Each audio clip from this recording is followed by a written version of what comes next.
Muy buenos días. Señor doctor Víctor Colina Vega, jefe del Gabinete de Asesoramiento Técnico de la Mesa Directiva. Señor doctor Roberto Tarazona Palma, secretario técnico. Invitados, personal de servicio y organización parlamentaria. El día de hoy el Centro de Capacitación y Estudio Parlamentario, continuando con sus actividades académicas, presenta el curso Elaboración de Proyectos de Ley.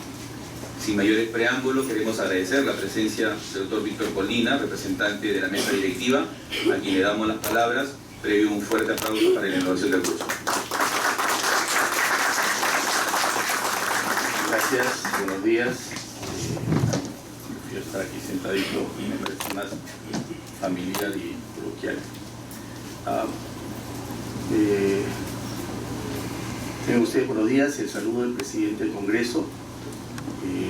Siempre el presidente ha impulsado los temas de capacitación y se alegra de que este curso se lleve hoy día, igual que muchos otros cursos que ya se han llevado.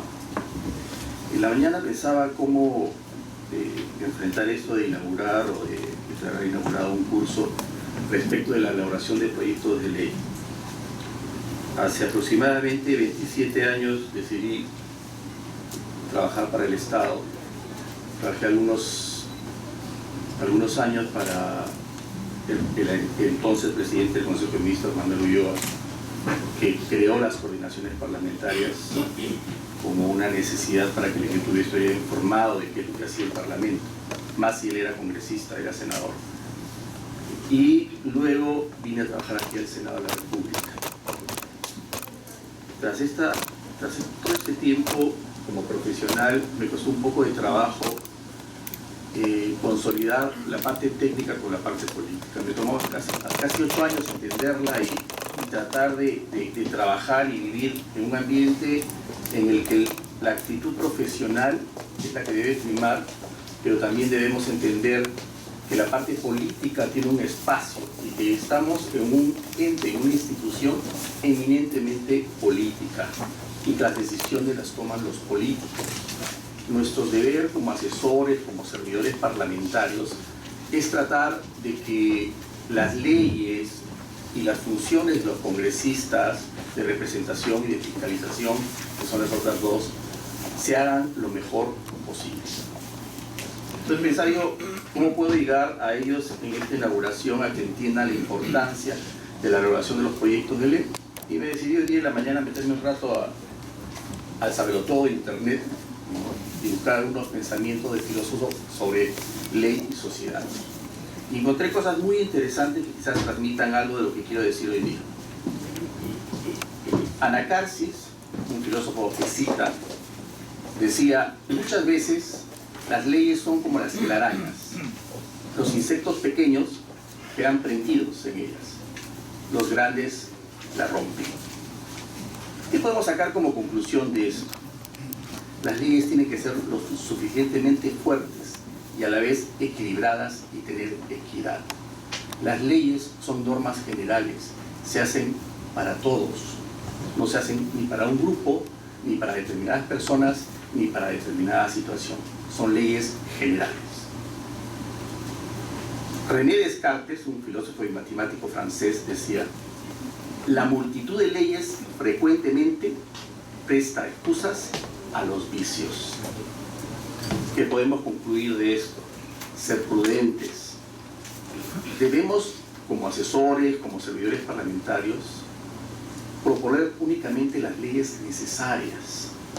Hay lo que se llama en el análisis que hacemos en la investigación, la parálisis de información. Cuando tenemos demasiada información nos detenemos y decimos: ¿y ahora dónde miro? Es igual con las leyes.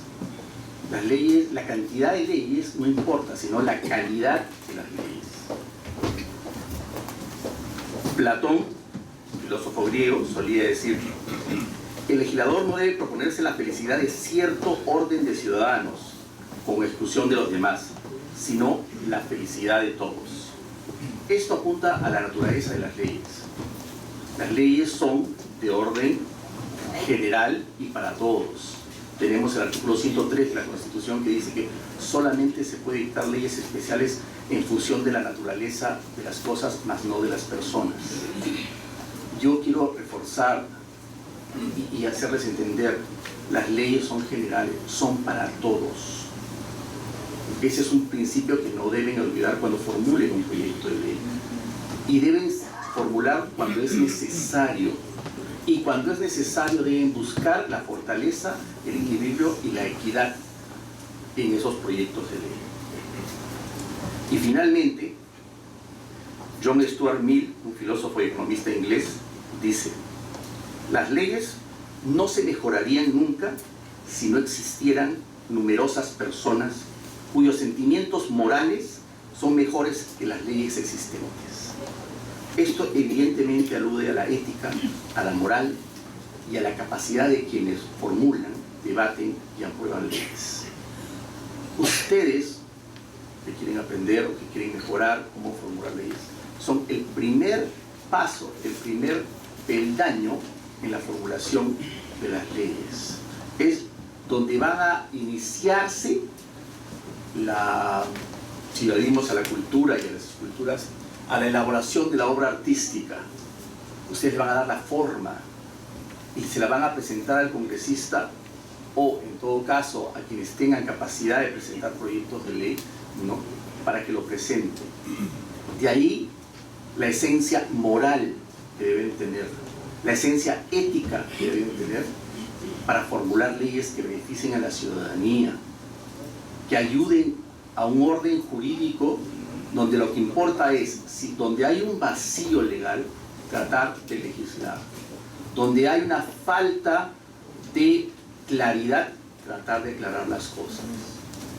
Entonces, creo que estas reflexiones de estos filósofos hoy son, como siempre, necesarias para que, iniciado este curso, recuerden que hay una parte ética, hay una parte moral y hay una parte del público objetivo que deben tener en cuenta, que es el ciudadano en cualquier parte del mundo, independientemente de la decisión política. Cuando ustedes formulan, de repente le llevan al congresista o a la entidad que tiene la capacidad de decir: esto es lo mejor, sí, técnicamente, pero hay un punto en el que entra la política. Y recuerden, es mejor tener una ley perfectible que no tener leyes.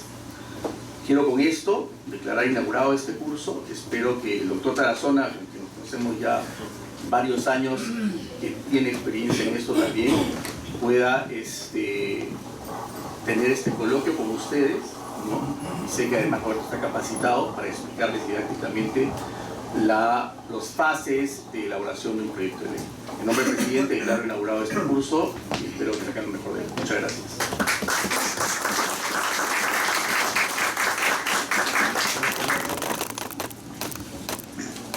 Muchas gracias, doctor Víctor Colina.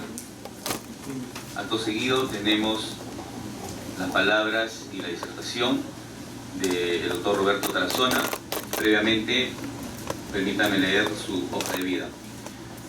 Es egresado de la Universidad Nacional Mayor de San Marcos, con maestría en Derecho Parlamentario, Elecciones y Estudios Legislativos en la Universidad Complutense de Madrid.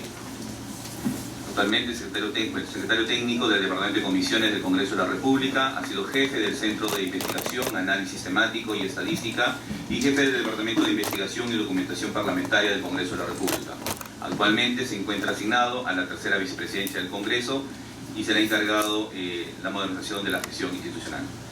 Un fuerte aplauso para Roberto Tarazona.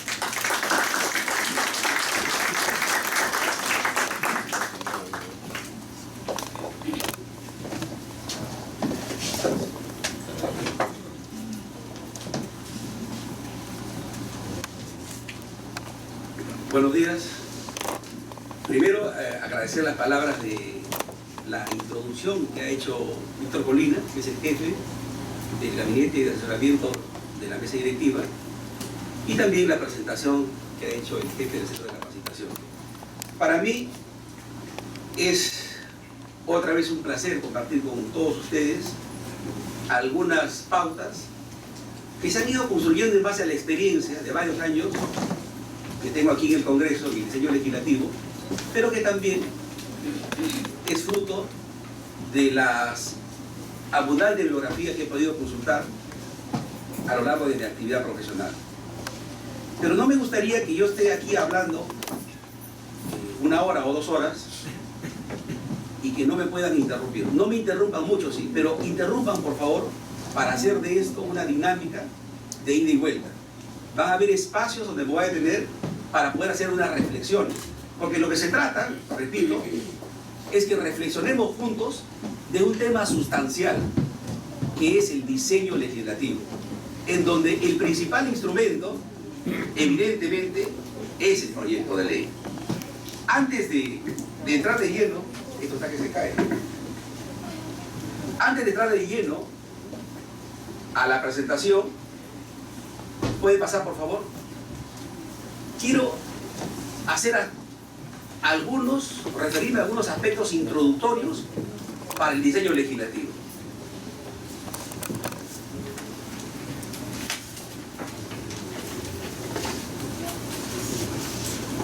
Que creo que es básico para que comencemos después a analizar lo que les quiero comentar.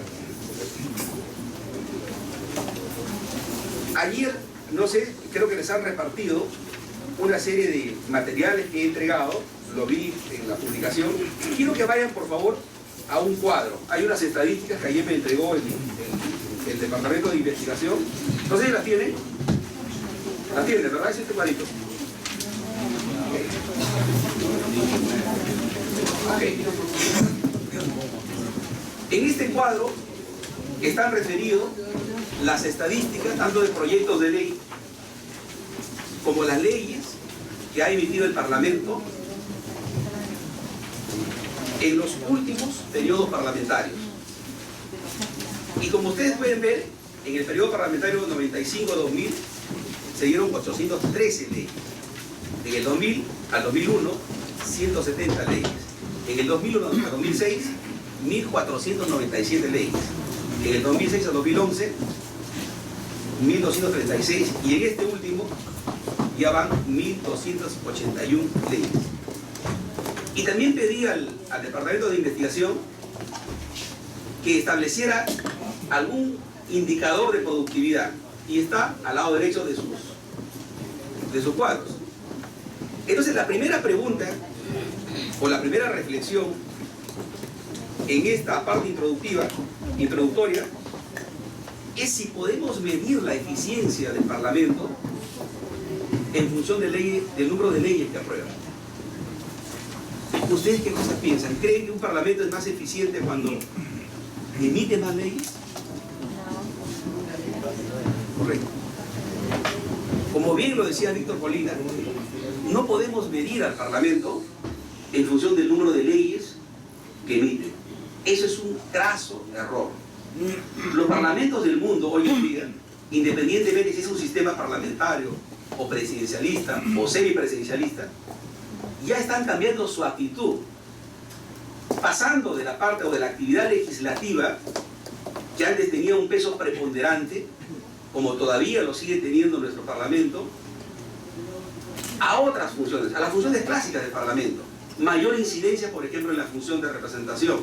Mayor incidencia, por ejemplo, en la función de control político. Por eso es que como parte de ese gran cambio que se viene en el mundo, la mesa directiva está pensando, y lo puedo comentar porque ya hay un acuerdo en ese sentido, reforzar en el Departamento de Comisiones la creación de un área de apoyo al control político. ¿Perdón? También hay otra que tiene que ver con la técnica legislativa y la otra probablemente con las comisiones ordinarias. Es decir, el Parlamento peruano tiene que dirigirse, por lo menos desde la óptica del servicio parlamentario, a esa nueva tendencia, o sea, a reforzar las otras funciones clásicas del Parlamento. Entiéndase el control político, entiéndase hacer un buen diseño de las normas, creando un área de técnica legislativa en el Departamento de Comisiones, que podría haber estado de repente más arriba. Esas son opciones. Lo cierto es que el Parlamento tiene que cambiar, y todos los que estamos aquí y los que también han participado en los cursos anteriores tenemos que entender y tenemos que tratar de persuadir, como bien dice Víctor Colina, a los legisladores que tenemos que cambiar de actitud. Nosotros sí los podemos hacer si somos un servicio parlamentario fuerte. Y también hablo de las personas que pertenecen y que están aquí a la organización parlamentaria. O sea, como bien dijo Víctor, nosotros somos los que en un primer momento vamos a presentar al político o a los políticos el primer esquema del diseño de un proyecto de ley. Y en esa etapa podemos y debemos persuadir, plantear alternativas, porque muchas veces un problema que aqueja a la sociedad no se resuelve necesariamente con la dación de una ley. Luego hablaré en detalle de ello. Entonces, queda claro, por favor, y esto es lo que quiero que se quede en esta reunión, que no podemos, y es un error, medir al Parlamento por el número de leyes que emite. Y parece mentira. Siendo este un concepto absolutamente claro, vemos que al final de la legislatura, los periodistas, los mismos políticos, algunos asesores, todo el mundo se muere por saber quién ha presentado más proyectos de ley, quién ha sacado mayores proyectos de ley, cuántas leyes ha emitido el Parlamento. Y creo que a todos, repito, debemos tratar de cambiar ese chip, que hay en el Parlamento y afuera. Hay que explicarle a la gente que eso no debe de ser así. Es más, hoy en día se viene evaluando, y conversábamos hace un momento con Víctor, de que lo que el Parlamento peruano debe de hacer, como lo está haciendo el Parlamento chileno, por ejemplo, que siempre es un referente a observar, es que en vez de preocuparnos de la calidad, perdón, de la cantidad de leyes, debemos ver la calidad de leyes que emite el Parlamento. Y por eso que estamos evaluando en esta oportunidad si se dan las condiciones para crear una oficina que pueda dedicarse de una manera incipiente, de una manera progresiva, de a poquitos, a evaluar la calidad de las leyes que emite el Parlamento. Porque parece mentira, el Parlamento hace las leyes porque es el mayor productor en un sistema presidencialista o semipresidencialista como el peruano, y después se olvida de su hijo, lo deja a su suerte, no lo evalúa, no determina en un análisis ex post si su producto, lo que concibió, estuvo bien hecho, si cumplió con su finalidad, si resolvió el problema por el cual se dio. Entonces, ese es un aspecto que estamos evaluando, y ya verá la mesa directiva si asume el reto de comenzar a dar los primeros pasos. Yo estoy, por ejemplo, muy satisfecho porque ya tenemos un estatuto parlamentario y que tiene que ver con todos los cambios que se deben dar de aquí en adelante. Entonces, que quede claro el primer punto. Quiero pasarme al otro punto que dice, ¿qué produce una ley mal diseñada? Lo tienen ahí en la... Perdón, no, todavía no pasemos a la... Yo voy a indicar el cambio de diapositiva. ¿Ok? ¿Qué cosa produce una ley mal diseñada? Una ley mal diseñada, mis queridos amigos, colegas, produce incertidumbre jurídica. Una ley mal diseñada produce confusión. Una ley mal diseñada tiende a que no se la respete, a que no se le aplique. Y una ley mal diseñada tiende a que pues pronto sea modificada o derogada. Entonces, por eso que la responsabilidad del diseño legislativo que ustedes tienen y que participan en sus diferentes fases es importante. En otros países, por ejemplo, como en España, donde he estado hace muy poco, ya se viene hablando del problema que generan las leyes mal diseñadas. Porque las leyes mal diseñadas atentan contra el principio de seguridad jurídica. Claro, si la misión de la ley es resolver problemas, clarificar con su redacción la resolución de un problema, ¿cómo es posible que una ley pueda generar confusión? Y que a partir de la confusión afecte el principio de seguridad jurídica. Ojo, en otros países, y hay literatura a ese respecto, que ya se viene cuestionando que cuando una ley está mal diseñada y afecte el principio de seguridad jurídica, puede ser declarada incluso inconstitucional. Ojo, esta postura ya está ganando cuerpo en el mundo y es muy probable que de aquí a unos años estemos hablando a ese respecto. Segundo concepto, hay que diseñar bien las leyes para no afectar el principio de seguridad jurídica. El tercer aspecto introductorio tiene que ver con lo que también explicaba mi querido amigo Víctor Colina. Legislar solo lo necesario y hacerlo bien.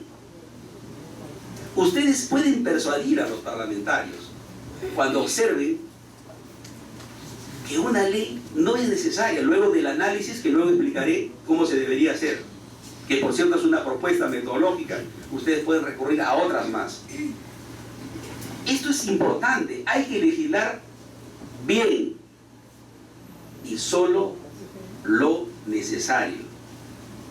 Hay que cambiarnos el chip, repito, hay que desaprender eso.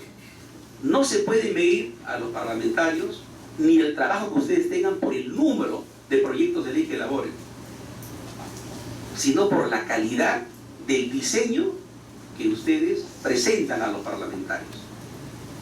Tercer concepto que quede claro. Vayamos al otro.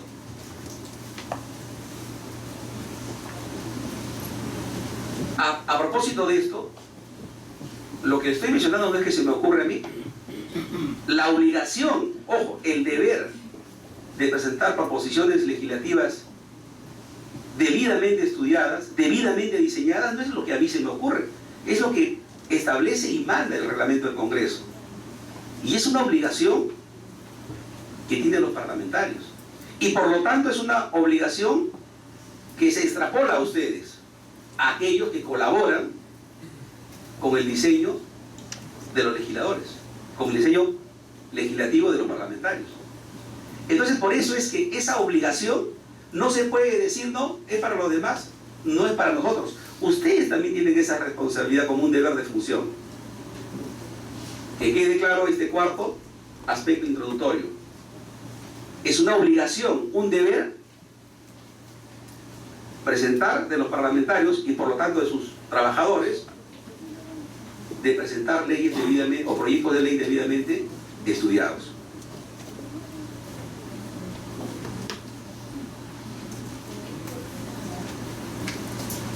Un aspecto que también he mencionado y que está ahí es el tema de la técnica legislativa.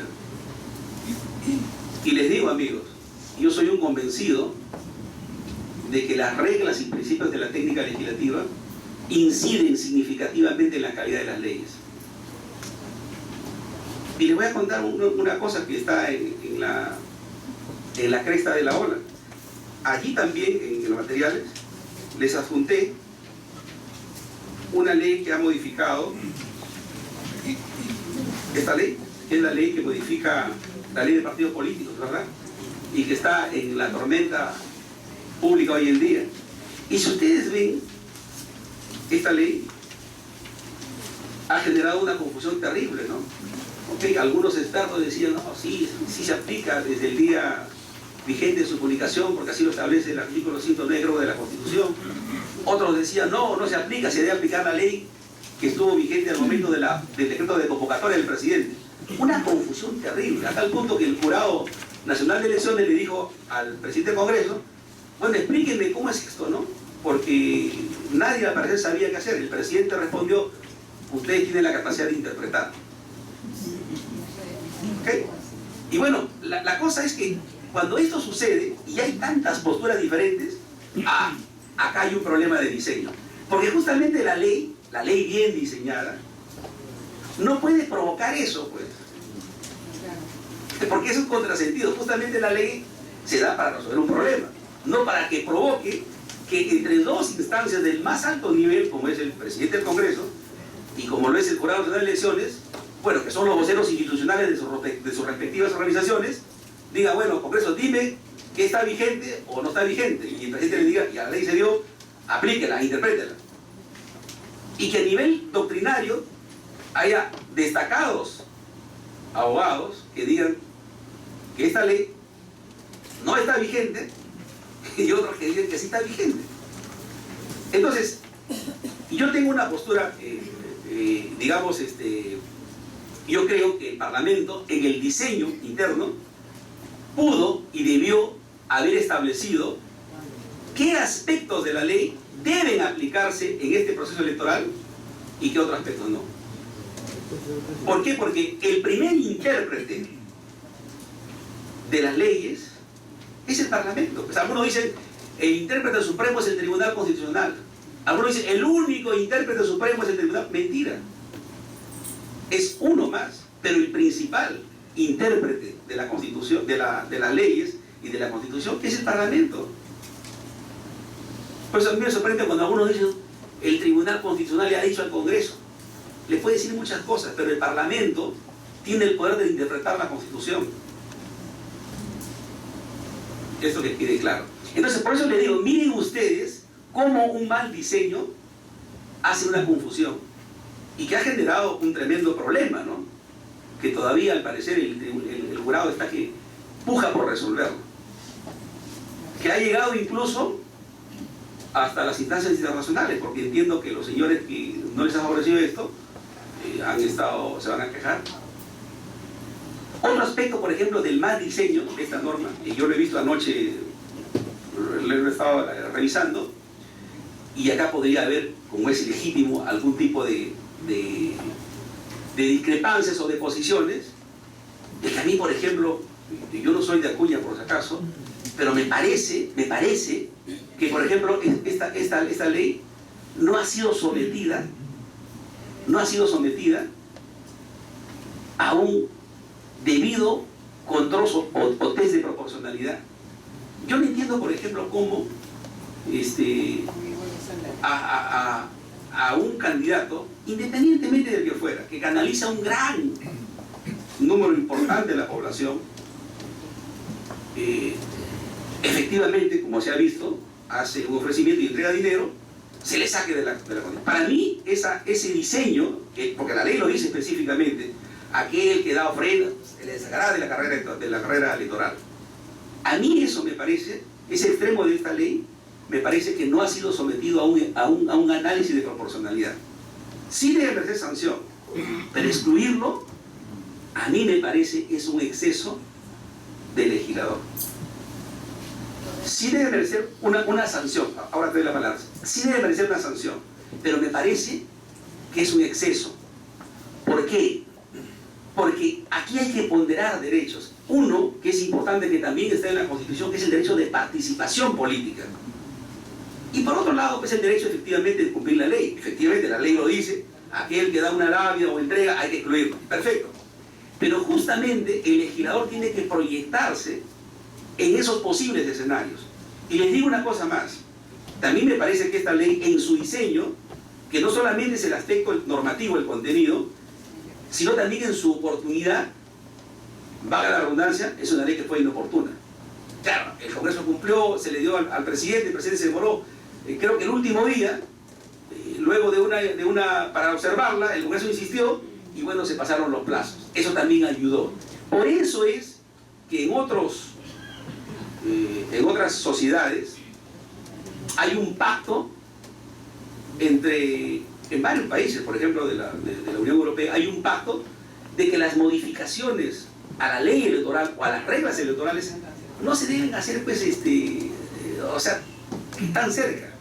Ellos han considerado que debe ser con un año de anticipación, como máximo, justamente para evitar los problemas de inseguridad jurídica. Entonces, por ejemplo, en ese extremo también la ley tiene que ser oportuna, o sea, el diseño tiene que ser oportuno. Y para eso tiene que estar sometida a todo un análisis de control del diseño normativo. No se puede hacer una ley porque se nos ocurre. Y luego entraré en mayor detalle. Dime, Norma, lo que quieres interrumpir.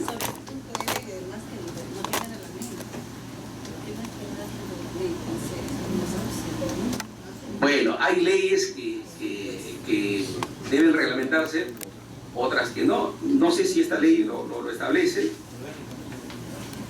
Sí, no necesita. Pero en todo caso, yo creo que acá el tema fue de diseño, no necesariamente del reglamento, porque en ese extremo es claro. Pero bueno, sí. Correcto.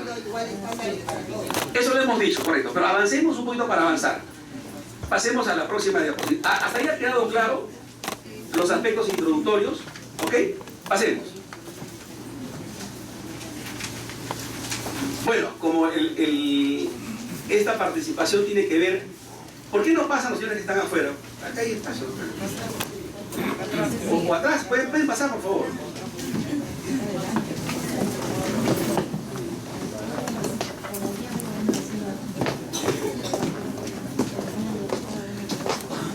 Me permite, voy a quitarme el saco porque...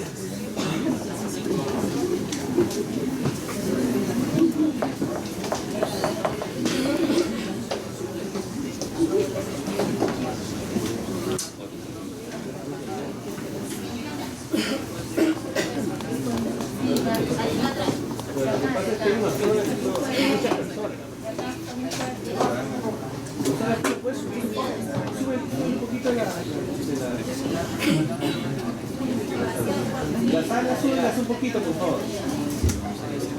Las alas súbelas para arriba, para arriba, para arriba, para arriba.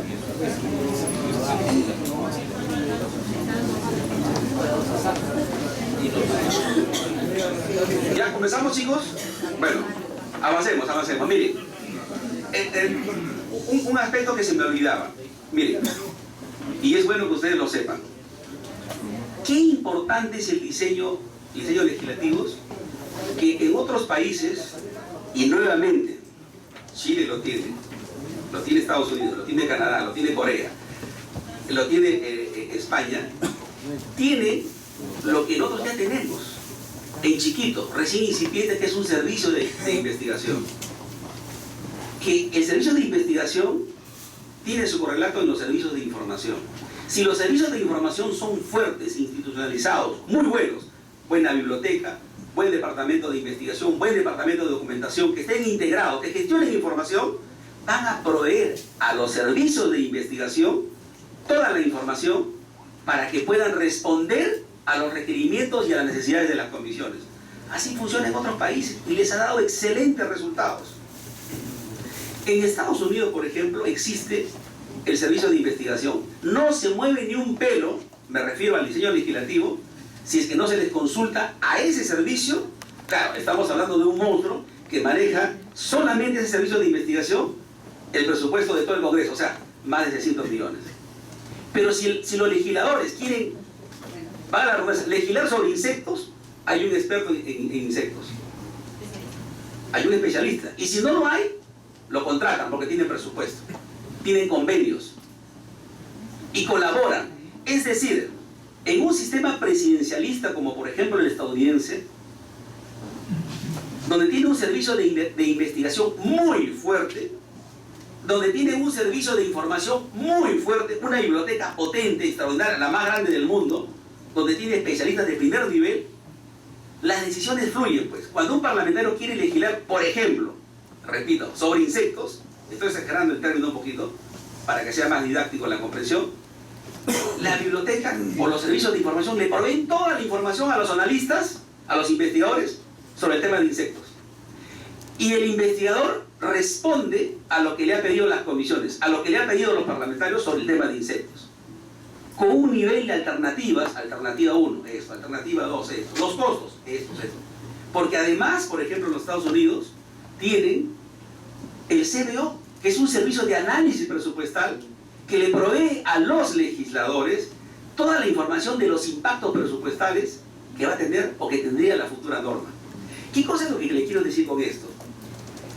Que es hora de que el Congreso comience a pensar. No bajes por favor, porque están con frío. ¿Están con calor o con frío? Calor.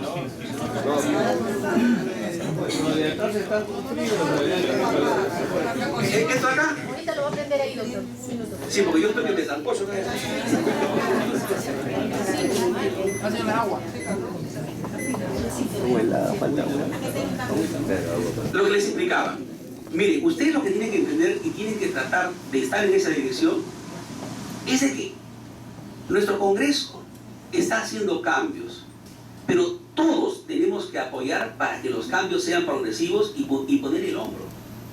O sea, no se trata de hacer un diseño normativo, legislativo, como quieran llamarle, porque nos da la gana, o porque nos piden los parlamentarios. Es deber y obligación de todos los que trabajamos aquí, independiente de si somos de la organización o del servicio, aportar por tener un servicio institucionalizado. Y tener un servicio institucionalizado es tener un servicio eficiente.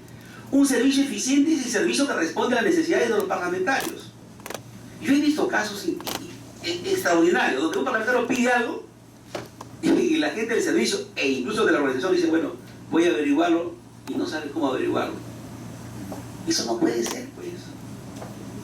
Si ustedes no saben cómo averiguar algo, los servicios del Congreso están para apoyarlos. Me refiero a la gente de la organización.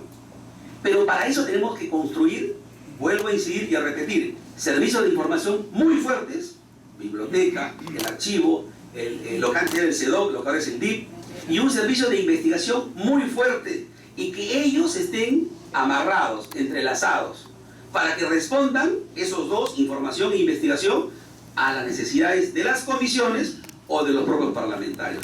Así funciona en el mundo y ha dado resultados. Por eso es que cuando se diseñan las normas no se modifican pues de acá a un mes. Acá pasa eso, se hacen hoy día y se cambian a las 2 semanas, a las 3 semanas o al año. Allá te duran 15, 20 años.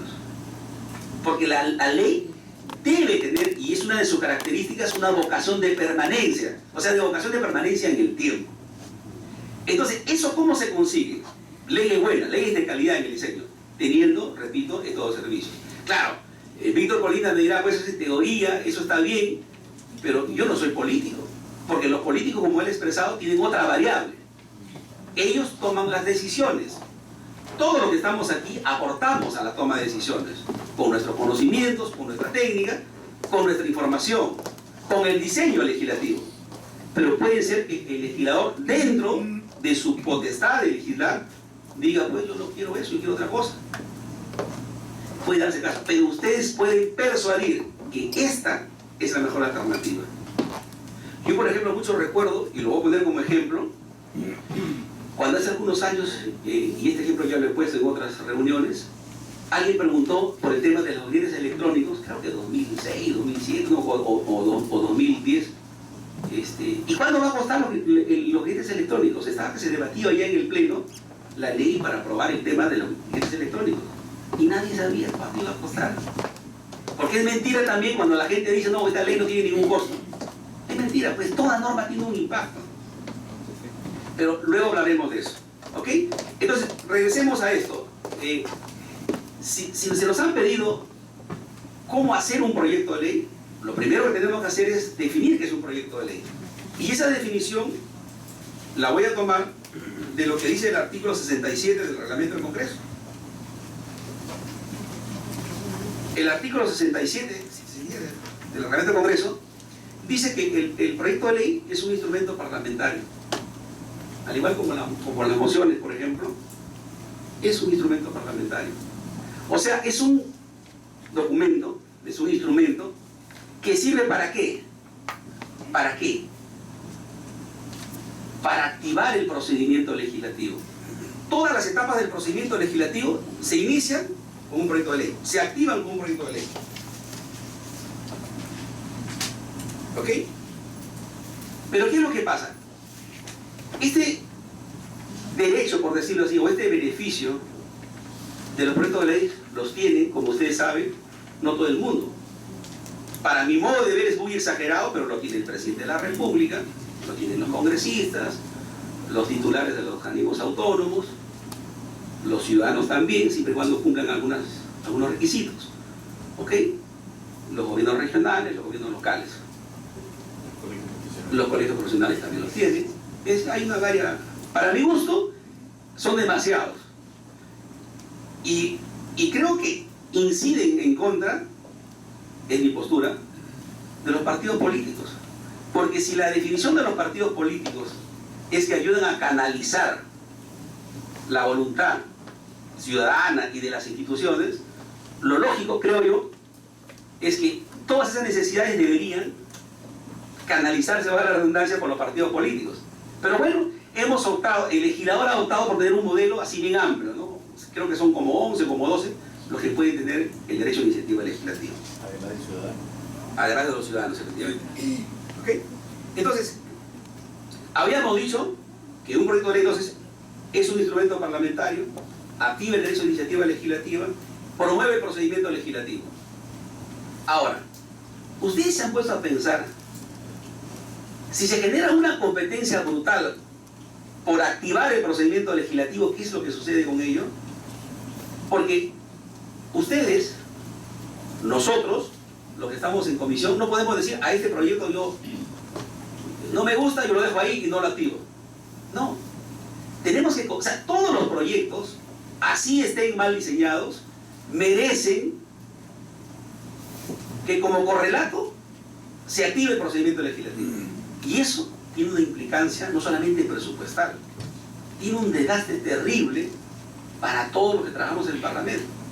Tenemos que cursar opiniones, pedidos de información, el asesor sin analizarlo, se generan consultas.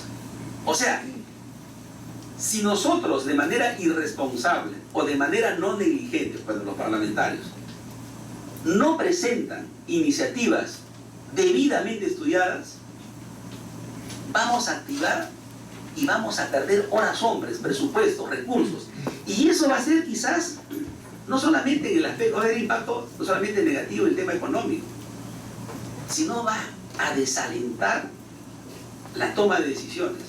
Porque no vamos a ver los temas importantes realmente, porque tenemos que atender a todos. Porque todo proyecto de ley merece, repito, que se active el procedimiento legislativo. Entonces, por eso tiene una gran responsabilidad. Y hacer un proyecto de ley no se trata de juntarse o escuchar lo que dicen los periódicos, sentarse un día y en 3 días presentar un trabajo en ese sentido. Implica mucho. Es una gran pérdida de horas hombres y de presupuestos cuando no se hace un trabajo serio que responda a resolver las necesidades del país. Expliquen esto a los parlamentarios con los que trabajan. Es muy serio activar el procedimiento legislativo con temas que realmente no valen la pena. Luego le pondré más ejemplos. Evidentemente la finalidad de un proyecto de ley, ¿cuál es? Para sacar la ley, pues, ¿no? O una resolución legislativa. Pero aún, voy a ponerme el caso extremo, que salga o se haga ley, una ley mal diseñada. Imaginemos, o sea, la ley está mal diseñada, no es necesaria, como aquellas leyes que dice, pues, no, que se declare, no sé, el día del... no sé, de la papa ya. O del bolintero.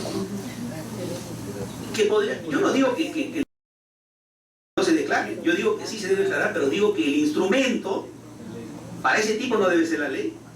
Hay muchas más normas de menor jerarquía que la ley que bien y válidamente pueden asumir esa responsabilidad de declarar algo. Pero esa ley, por ejemplo, ¿no? O una ley mal diseñada, una ley que nadie la cumpla. O sea, imagínense, todo el esfuerzo que significa activar el procedimiento legislativo para que una ley no se cumpla. O para que esté decorada ahí. O sea, por eso repito, cuando ustedes ayudan a los parlamentarios a legislar, tengan en cuenta todas estas cosas que les estoy manifestando, que ustedes deben haberlas escuchado ya en otras oportunidades, pero que a veces se nos va. Por eso yo quisiera que guarden esta diapositiva y la consulten de cuando en cuando para tratar de persuadir, de sugerir a los parlamentarios. ¿Estamos claros en esto también? Ya, en este esquema, ¿hay alguna pregunta para ir avanzando? Porque yo no me voy a poder quedar más tarde, porque tengo una reunión importante a las 11. Si no hay ninguna duda de este esquema, avanzamos.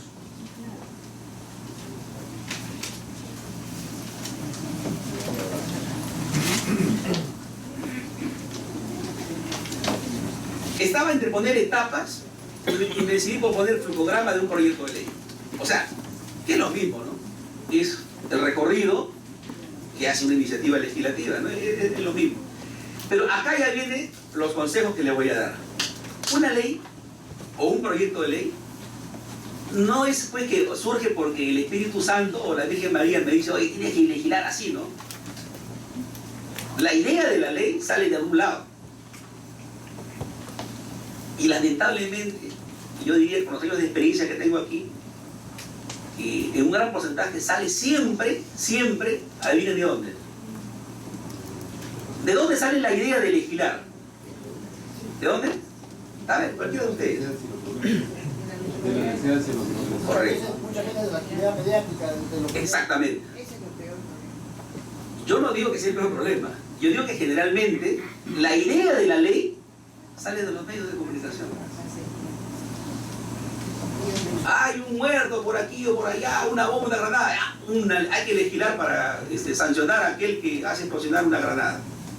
Terrorismo urbano, ¿no? Incremento de penas. Le he dado el ejemplo ahí. O sea, se convierte, como decía Laporta, el legislador, en un legislador reactivo. Pasa algo en la sociedad y lo quiere resolver con una ley. Todos los problemas no se resuelven con las leyes, pues a veces las leyes los empeoran. Y para hacer una ley o un proyecto de ley, tiene que ser un trabajo meramente de investigación. Yo recuerdo que una congresista, que no va a decir su nombre, que ya no está, les exigía a sus muchachos, a sus trabajadores, a sus colaboradores, a sus tigres, como digo yo, una ley por semana, o un proyecto de ley por semana. Acá saben quién es. 5 acá. Bueno, tú sabes aquí me refiero. Ah, ya. Ya te corto, yo sé que hay gente de repente. Ya, correcto. No quería sacar mucho porque no Compañero mío trabajaba ahí, que ya no está. que ya no está, ¿no? Que era un poquito así. Bueno, entonces imagínense eso. Eso es una cosa pues irracional. Y nadie la podía parar porque es la congresista. Y yo les digo, sí se puede persuadir, hay que ponerse fuerte. Hay que dar argumentos. Hay que tener justo este tipo de entrenamientos que da el centro de capacitación conmigo y con otros trabajadores para ir acopiando información, que son argumentos. El argumento es muy poderoso cuando está bien estudiado. Eso hace que nos institucionalice. Claro, si somos un servicio parlamentario o una organización débil, sencillamente nuestros argumentos no van a prevalecer. No, 5 proyectos de ley por semana. Si no, despedidos. Algo así decía. Eso es una locura, pues. Eso es una locura. Así no se puede trabajar. Pero bueno, entonces, la idea de la ley, que es por donde comienza todo, no puede venir solamente de los medios de comunicación. Hay otras fuentes que vamos a ver ahora, a dónde ustedes pueden recurrir. Pero miren, el flujograma de un proyecto de ley, o sea, el diseño de un proyecto de ley, tiene que ver con la idea de la ley. Ahora, ¿de dónde sacamos la idea de la ley? Ahora les explicaré. ¿A dónde pueden recurrir? Ahora les explicaré. ¿Qué se debe de hacer luego de la idea de la ley? Ahora les voy a explicar. Y esta es la parte sustancial, digamos, de mi intervención. Entonces, una vez que ustedes tienen la idea de la ley, tienen que estudiar esa idea, pues. ¿Verdad? Es lógico, ¿no? Porque ni modo que le digan al vecino, oye, quiero que me desarrolle la idea de la ley. Tienen que estudiarlas. Les explicaré cómo se debe estudiar y qué técnicas hay que aplicar para que esa idea de la ley resista ese control que le vamos a hacer para decir, esta idea de la ley sí puede ser plasmada en un proyecto de ley. Parece un trabalenguas, pero no sé si me entienden. ¿Ok? Repito, la idea de la ley, segundo paso, hay que estudiar la idea de la ley para saber si la idea de la ley merece, con un test que ahora les explicaré, si debe presentarse en un proyecto de ley, si debe plasmarse en un proyecto de ley. ¿Estamos claros hasta ahí? Correcto. Entonces, luego que ya sometí la idea de la ley a un rigor, lo que tengo que hacer es, bueno, ¿a dónde recurro para reforzar, para armar el proyecto de ley? Para armar el muñeco, como decimos acá. Para plasmarlo en blanco y negro. A los recursos de información, que luego explicaré que hay recursos externos y recursos internos. A veces la gente no sabe dónde recurrir y dice, ¿y quién me ayuda? Bueno, acá les voy a dar las pautas para que ustedes sepan dónde recurrir. Que las hay, sino que no se conocen porque no hay o no había antes el centro de capacitación que podía dar este tipo de recursos. Donde los más viejos, no, los que tenemos un poquito más de experiencia, podemos decirles, nosotros hemos pasado esto, ya sabemos, y digamos, podemos a ustedes ayudarlos en que mejoren su trabajo, ¿no? Si digo viejo, se puede molestar conmigo. Entonces, ya no veo yo. Ya saben qué va a hacer. Luego de que hemos recurrido a los recursos de información, viene pues la redacción.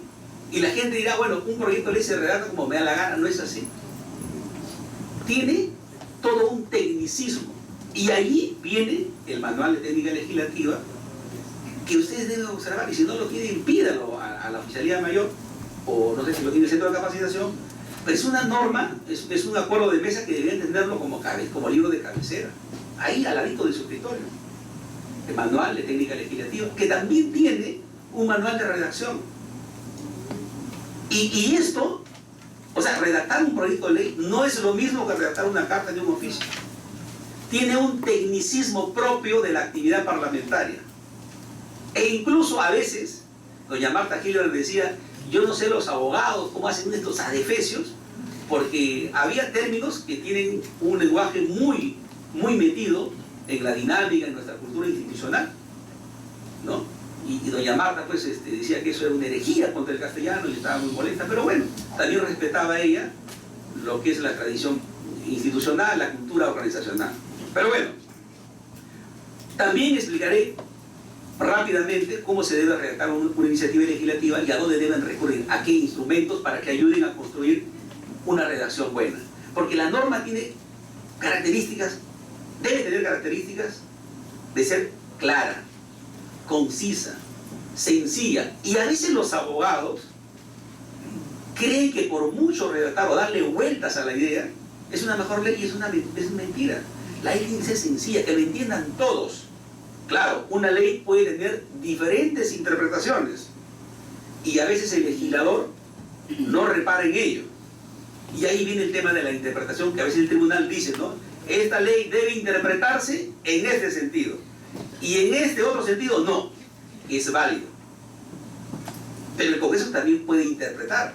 Podría decir, precisando su ley, que esta ley debe decir esto. ¿Ok? Repito, el tribunal no es el único que interpreta. El Congreso es el primero y lo debe hacer.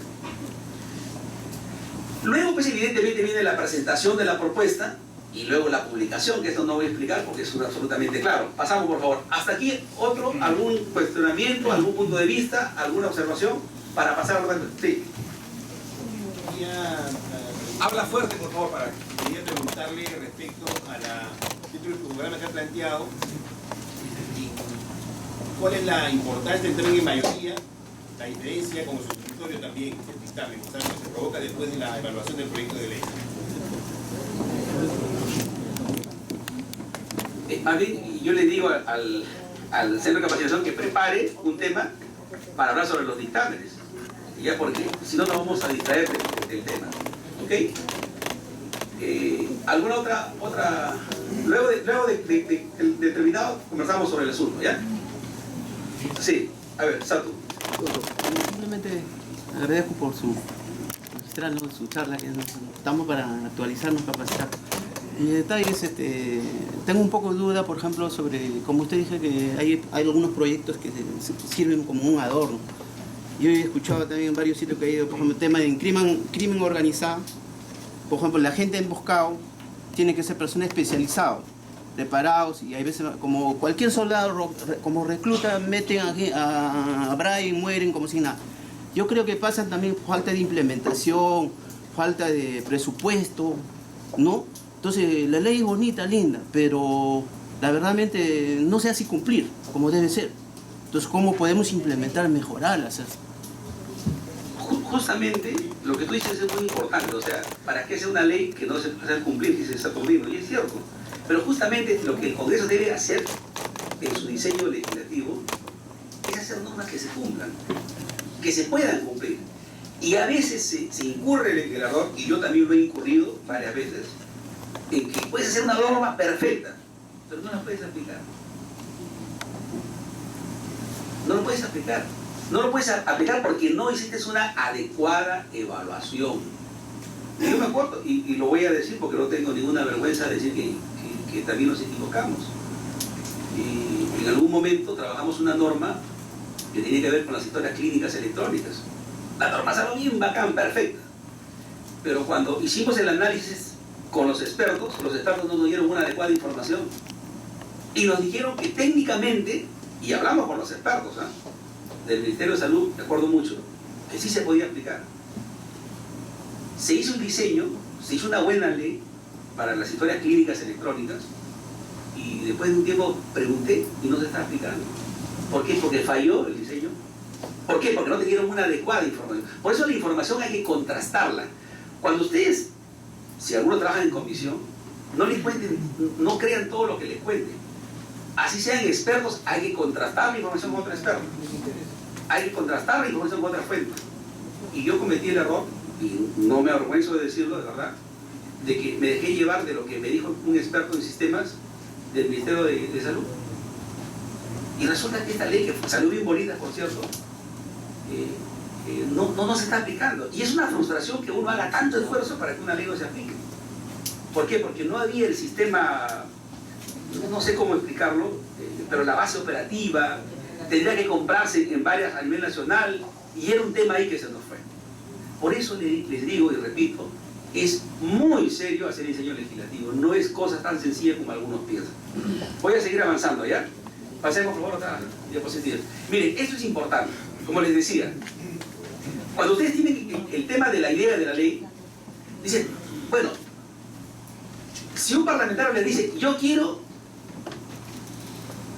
que me propongas un proyecto de ley sobre temas constitucionales, por ejemplo, ¿okay?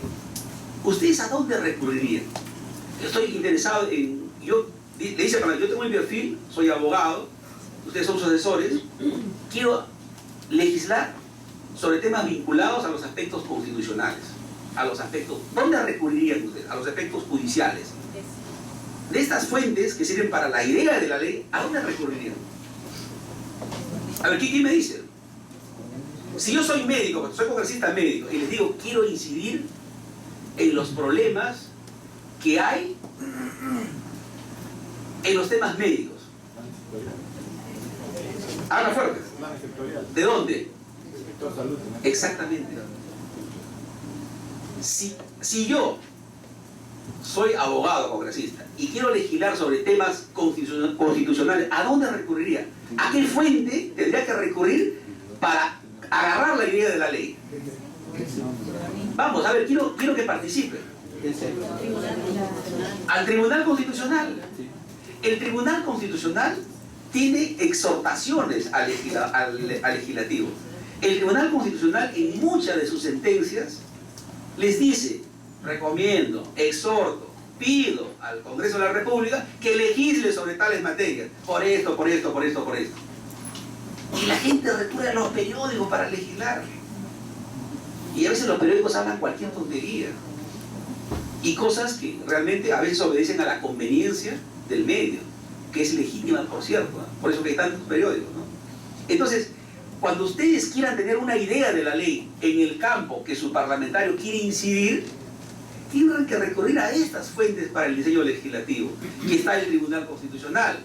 La Defensoría, los informes defensoriales son unos instrumentos valiosísimos donde hay, por ejemplo, muchas ideas de proyectos de ley para legislar en temas vinculados a derechos fundamentales, a los derechos de las mujeres, de los niños. Es decir, si su parlamentario tiene un perfil, estas son las fuentes serias donde deben consultar como primer momento. Y ahí están, por ejemplo. Están los informes de la Defensoría del Pueblo. La Defensoría del Pueblo viene y hace dos informes acá, un informe general y hace un informe cuando lo llama el Parlamento por temas específicos. Cuando venga la Defensoría, o hace informes también la Defensoría, porque una ley específica así se lo manda.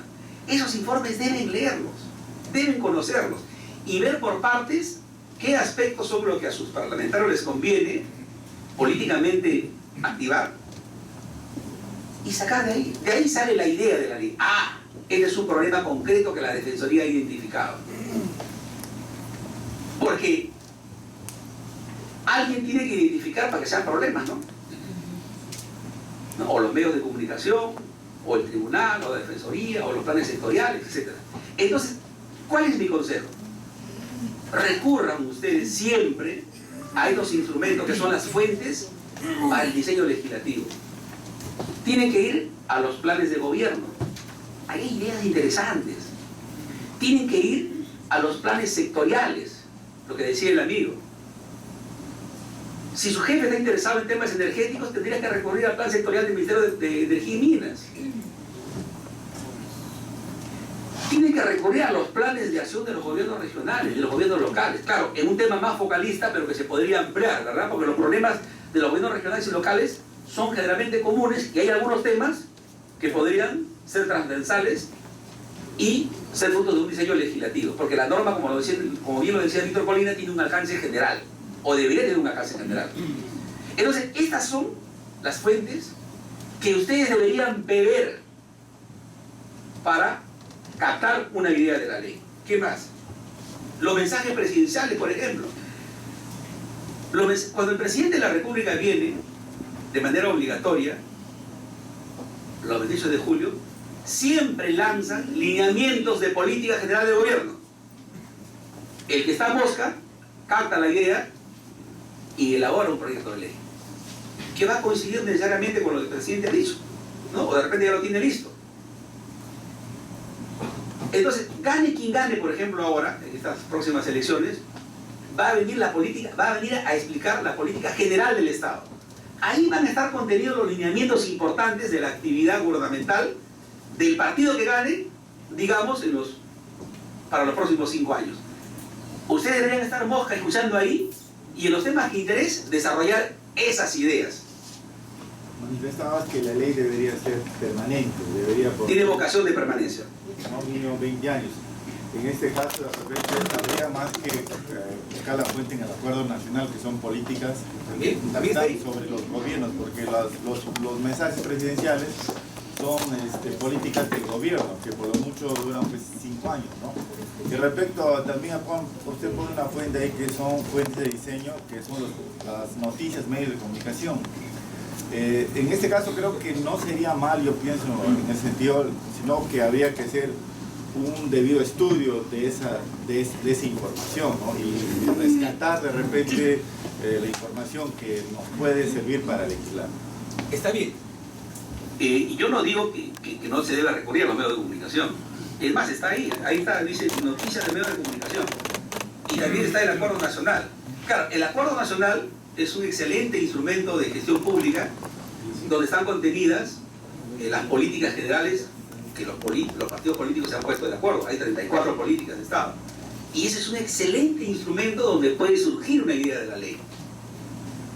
Con respecto a los medios de comunicación, los medios de comunicación, repito, y de repente me podrán criticar, tienen una visión, en muchos de los casos, salvo contadas excepciones, una postura sesgada, por no decir interesada. Yo no digo que no se recurra. Hay que recurrir, pero hay que contrastar la información. Luego explicaré cómo se debe hacer esa contrastación de información y cómo se debe hacer. Lo que quiero explicarles, y luego te doy la palabra, es que estas fuentes para el diseño legislativo es el inicio de un trabajo de investigación. O sea, si yo ya tengo la idea de la ley, ya, quiero legislar o quiero proponer una legislación sobre temas constitucionales. Tengo la sentencia del tribunal que dice, exhorta al Congreso que haga tal cosa.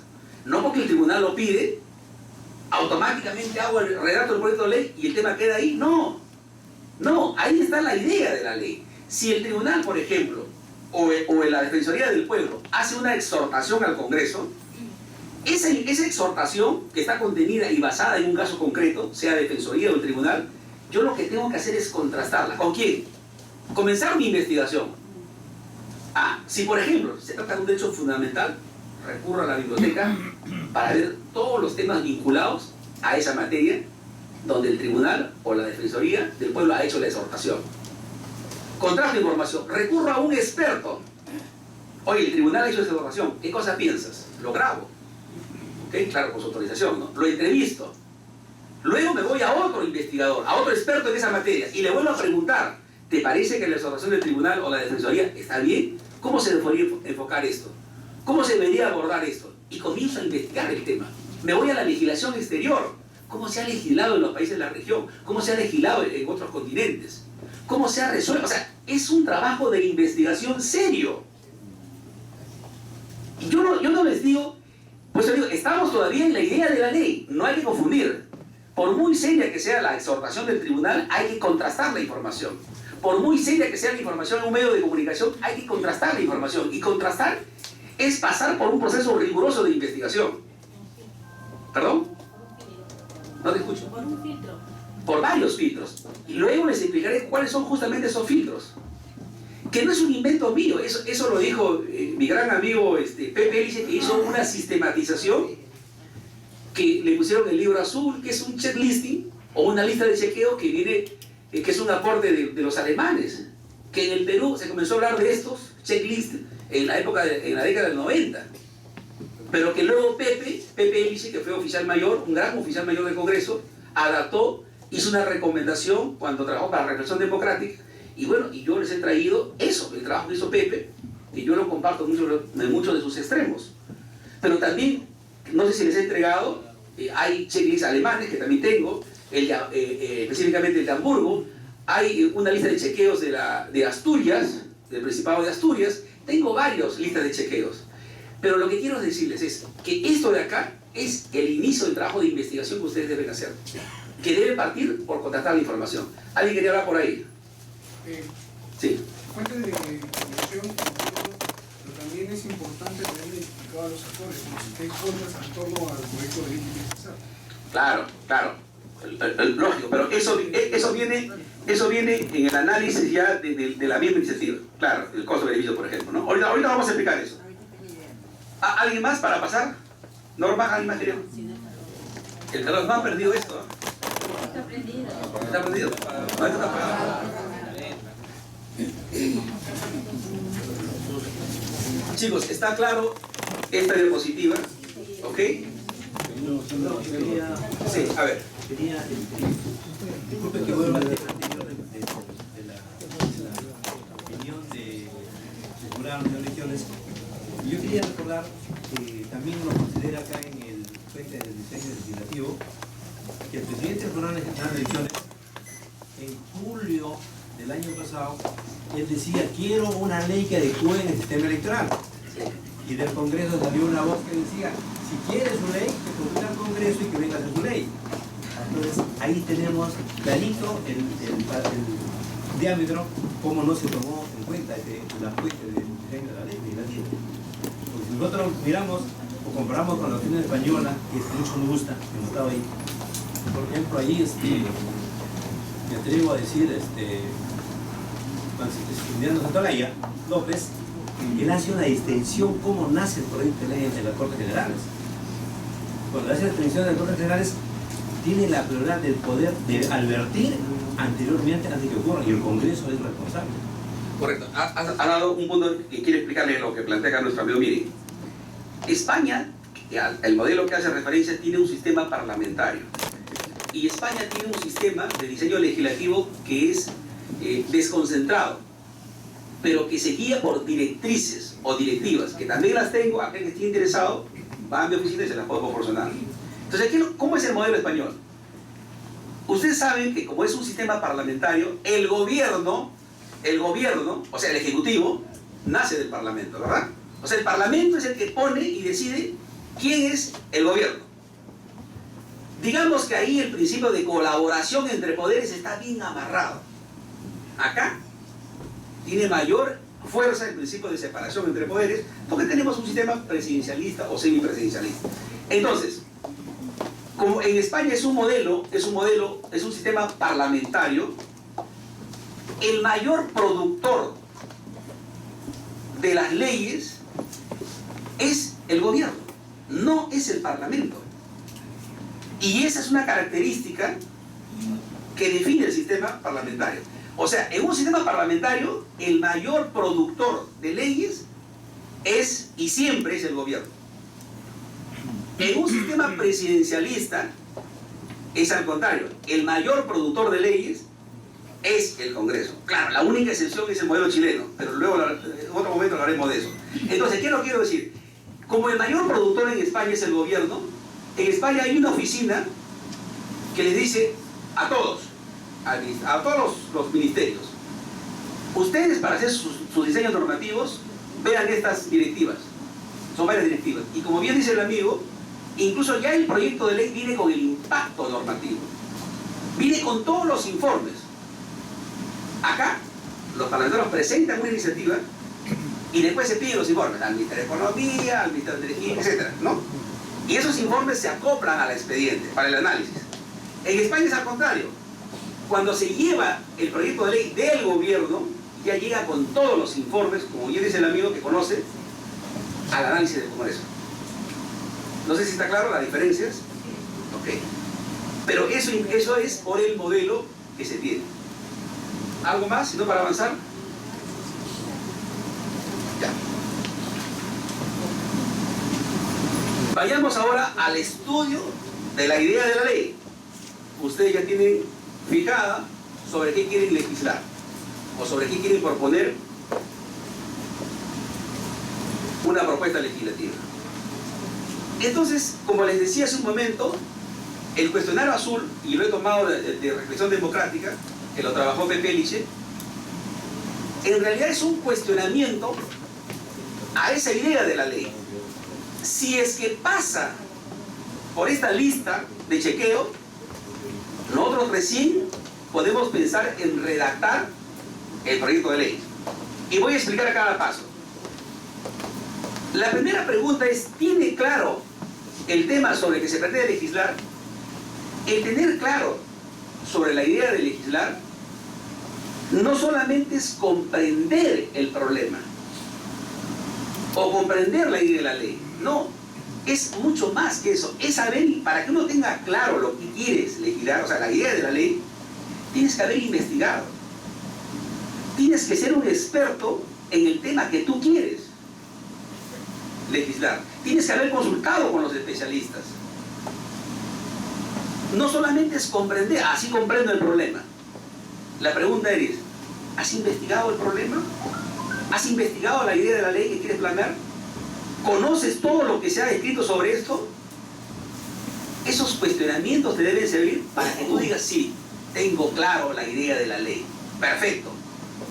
Tener claro la idea de la ley es saber cómo se ha legislado, por ejemplo, en la región. ¿Ok?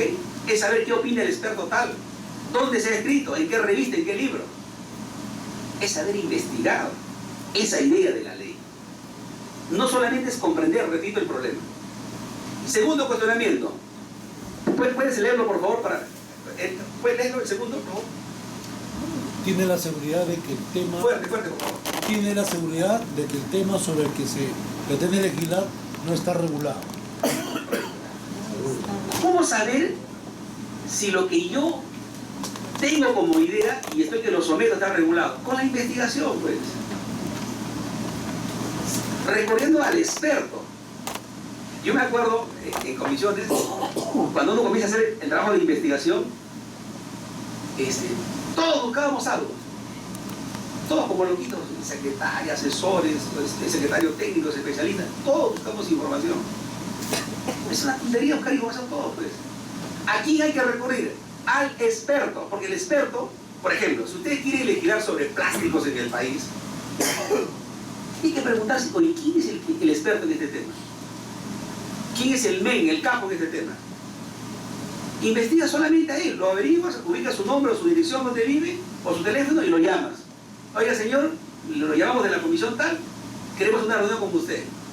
Y ese experto te va a dar toda la información gratis, porque el tipo, como es experto, es especialista, la sabe, la ha estudiado, la ha repasado. Y si no te convence, le preguntas a otro experto también para acusar información, o a dos o a tres. Él, el experto, el especialista, te va a decir qué es lo que está mal. Y te lo va a demostrar, porque es experto, pues, lo ha estudiado. ¿Ok? Él te va a decir a dónde están los problemas, quiénes son los grupos de interés. Yo me acuerdo mucho cuando estábamos viendo un problema de bolsas biodegradables, que era un tema nuevo, comencé a investigar, no conocía mucho en la comisión, y averigué quiénes eran los expertos, y vinieron 3 expertos, claro, por separado, ¿no? Pero uno de los expertos me va a decir, el experto tal, que lo conocía, porque en el ambiente todos se conocen, ¿no? Porque también hay empresas que contratan a expertos para que digan que su postura es la mejor. Y hay otros que también contratan para que digan lo contrario. Pero hay otros que son los académicos que tienen una visión intermedia, equilibrada. Y ese experto me dijo, el de acá te va a decir, sí, el de acá te va a decir, no. O sea, este experto sabía lo que iban a hacer los dos. ¿A quién le creo? A este, pues. Pero sí escucho a los demás para poder contrastar información. Y les cuento cortito. un experto me decía que, a ver, recuerdo el tema, decía que las bolsas biodegradables no eran contaminantes. No, perdón, que las bolsas que actualmente se hacían en el Perú, que decían llamarse biodegradables, no eran tales. ¿Ya? Pero que esas bolsas que le metían un componente en base al petróleo no afectaban al medio ambiente. Y me exhibió una serie de informes. ¿Ah? El otro decía que sí afectaba al medio ambiente y me sacó una serie de informes también. Después descubrí que este de acá estaba promocionado por la firma inglesa que vendía esos productos en el Perú. ¿Okay? No era un lobista, era un especialista, porque el tipo era especialista, pero digamos que tenía esa orientación interesado, era parte interesada, digamos. Entonces, lo que quiero decir es que ustedes tienen que recurrir y tienen que tener la seguridad de que el tema sobre el que se pretende legislar no está regulado. El especialista le va a decir si hay una regulación en ese sentido. El especialista le va a decir sí, pero está parcial, no está completa, porque debería ser así. Porque es especialista, pues. Y acá viene otro elemento clave que es el valor de los contactos. Y esto no es mentira, ¿no? A veces piensan que los parlamentarios tienen ultrapoder y porque envían una carta y esperan ustedes el informe del especialista, va a venir corriendo. Mentira. A veces con un contacto, tú llamas, tú asesor técnico, secretario, llamas a un amigo, a un contacto que conoce al jefe o al mismo especialista y te dan la información al toque, te dan la cita al toque. Pero eso tiene que ver con la voluntad que uno le ponga a la chamba, al trabajo. ¿Ok? Y créanme, yo no he encontrado gente en institución que se resista a una convocatoria del Congreso. La gente le parece fascinante aportar al Congreso. Que el Congreso los invite es un gran orgullo. Ustedes deben estar orgullosos de poder trabajar en el Parlamento y poder coordinar con estos expertos. Entonces no se olviden del valor de los contactos. ¿Ok? El valor de los contactos es clave para conseguir información. Por ejemplo, usted tiene un problema. Como ya me conocen a mí, este Tarazona sabe sobre tal cosa. Me llaman y yo le puedo dar la información al toque. Pero si lo piden oficialmente, de repente el doctor Víctor Colina le va a dar vuelta todavía como el proveído y no se la consigue.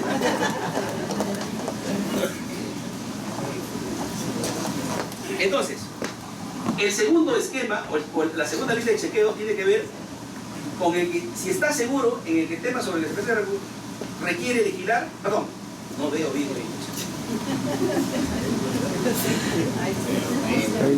Está seguro de que el tema sobre el que se pretende, legislar requiere de una norma con rango de ley. Este es un tema central también. Como hay una presión de los parlamentarios por producir algo, esa preocupación y ese interés es una presión para los trabajadores, para los colaboradores, de hacer algo. Y hacer algo para el legislador es presentar un proyecto de ley. Pero hay muchas cosas, mis queridos amigos, que no requieren que se legisle con una ley. Ahora, ustedes dirán, ¿y cómo sé qué temas se debe legislar por una ley y qué temas se debe legislar con la norma por rango de ley? Es muy sencillo. Es recurriendo a las funciones, a las competencias que la Constitución o la ley ha asignado a las instituciones. Por ejemplo, acá se discute mucho y todo se quiere hacer por ley. Incluso se ha dado, y de hecho que hay ejemplos donde el legislador modifica decretos supremos. Y los decretos supremos es una competencia del Poder Ejecutivo. Como al legislador o al Congreso no le gustaría que el Ejecutivo se meta en nuestras competencias. Pero sin embargo se ha creado una tradición que la ley lo puede todo y puede modificar decretos supremos. Y se ha hecho. Pero en esencia eso no debería ser así. Debería respetarse. Y el Congreso podría persuadir con un informe, enviándole un oficio, trayéndolo al ministro para que legisle sobre un tema que es de preocupación del Congreso. Me refiero el Ejecutivo. Y que lo haga con una resolución ministerial o con un decreto supremo. Todo no se puede legislar por ley. Si se trata de afectación de derechos fundamentales, evidentemente que tiene que ser con una ley.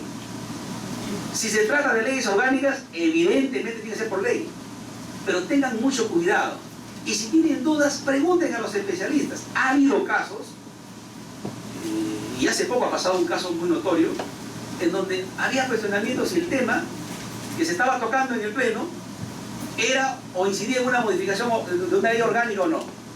Y te genera todo un problema porque tiene un impacto con la votación. Esos temas tienen que ser observados antes de que llegue a su discusión en el Pleno. Y siempre pasan. Por eso les digo, parte del rigor del análisis tiene que preguntarse, ¿este proyecto de ley merece ser regulado por ley? ¿Afecta a una ley orgánica? ¿Colisiona con una ley orgánica? ¿O puede ser regulado con una norma de menor jerarquía? Decreto Supremo o una resolución ministerial, por ejemplo.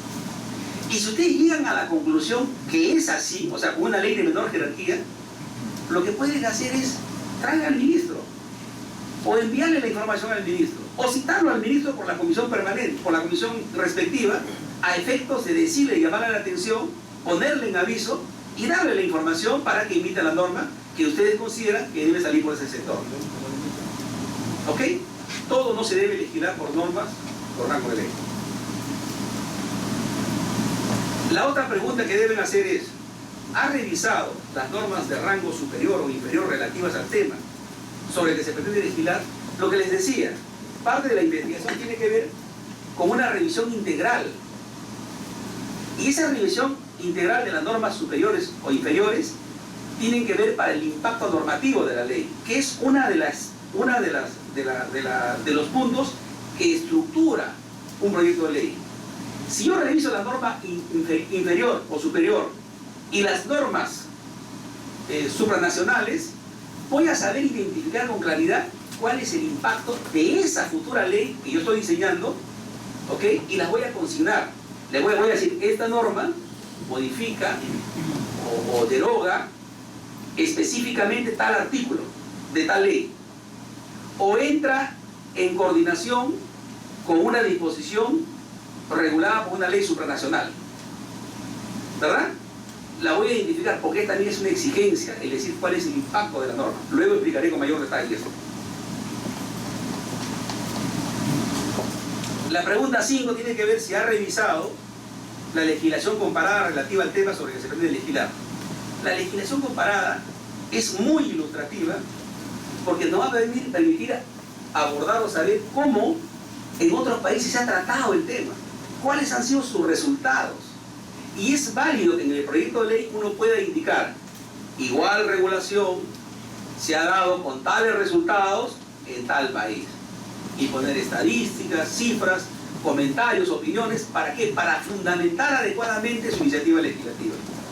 O sea, esta pregunta también sirve para luego ya comenzar a redactar la iniciativa legislativa.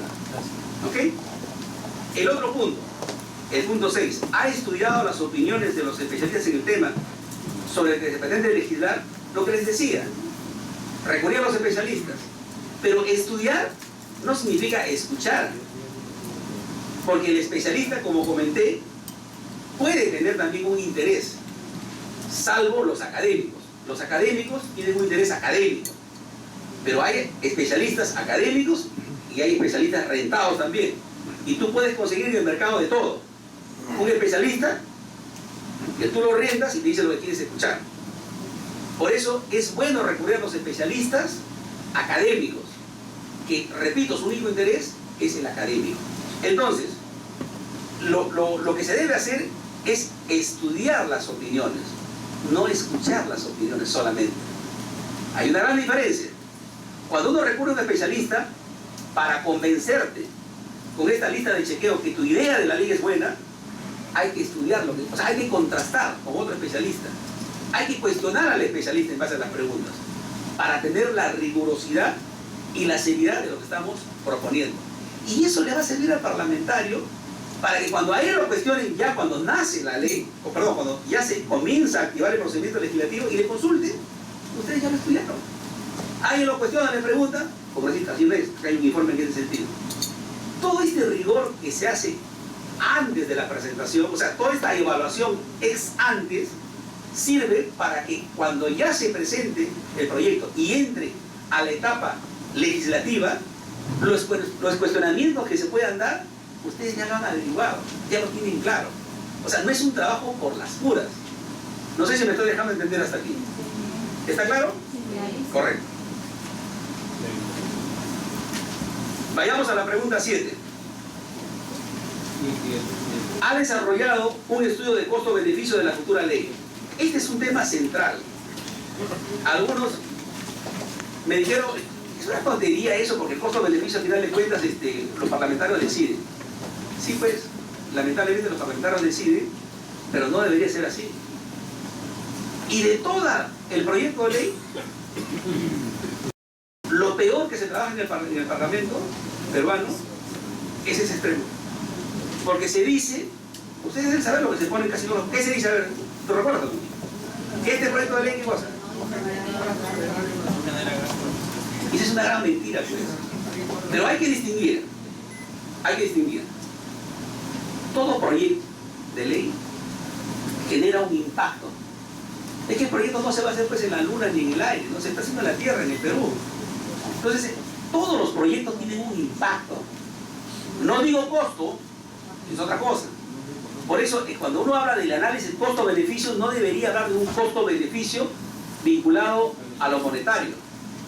Si no, diría yo que es otro costo. Exactamente. Debería hablarse de un impacto. Un impacto que puede ser económico, que puede ser social, que puede ser cultural, ambiental, efectivamente. Y yo aquí les he traído lo debe tener ahí, esto. No sé si lo tienen, es un cuadro, no lo tienen, ¿verdad? Bueno.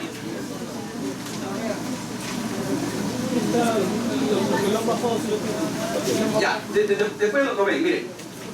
Miren, este cuadro, que yo les invito a leer, este es un dictamen que se hizo, que yo lo trabajé en la Comisión de Medio Ambiente, que es una ley de mecanismos de retribución por servicios ecosistémicos. ¿Sí? Aquí ustedes van a ver que, repito, tampoco no es mi invento, ¿eh? Es una propuesta que he venido trabajando porque considero que el análisis costo-beneficio, como se llama, debe ser algo más sencillo para el trabajo legislativo que, por ejemplo, para los proyectos de inversión. Los proyectos de inversión sí deben tener pues, un análisis mucho más minucioso, más cuantificado efectivamente, porque tiene que ver con otra dinámica. Esa forma, la forma como considero yo que se debe de hacer, tiene varias metodologías. Yo les he traído esta propuesta, que quisiera que la vean, ahora la voy a explicar. También les he traído lo tienen ustedes ahí, un trabajo que hizo una guía que hizo USAID con transparencia, ¿ok? Que es esta de acá. No sé si la han recibido. Sí, ya. Correcto, está digital, ya. En ese documento lean ustedes la parte de la evaluación costo-beneficio. Ese documento de USAID transparencia coincide con lo que le voy a explicar ahora. Miren, cuando ustedes hacen un análisis costo-beneficio, lo primero que deben hacer es identificar, para analizar el impacto, quiénes son los que intervienen en la medida, que pueden ser personas, instituciones, ¿verdad? O sea, el análisis costo-beneficio tiene que ser, primero, partir por un señalamiento de los involucrados con la propuesta. Y digo involucrados sobre lo que va a recaer un impacto positivo o negativo, pero hay que explicitarlo. Por ejemplo, en este tema que yo les he mencionado, que me gustaría que cuando tengan más tiempo lo puedan leer con detalle, acá se ha identificado, por ejemplo, en esta ley, que ahora es ley de mecanismos de retribución por servicios ecosistémicos, ¿ok? Uno de los involucrados es la sociedad peruana. Otro involucrado son los ecosistemas y recursos naturales del país. Ojo, que no necesariamente los involucrados tienen que ser personas o instituciones. Acá, por ejemplo, son los ecosistemas. ¿Ok? Porque la materia sobre la que se trató este proyecto de ley, que ahora es ley, tenía que ver con los ecosistemas en el país. El Estado peruano y los gobiernos regionales y locales. Podrían identificarse en este tema otros actores. Y sobre ellos, sobre cada uno de los actores, se han establecido los efectos directos y los efectos indirectos. Los efectos directos son aquellos que inciden inmediatamente con la dación de la ley. Y los indirectos son aquellos que se derivan de la aplicación de la norma en el tiempo.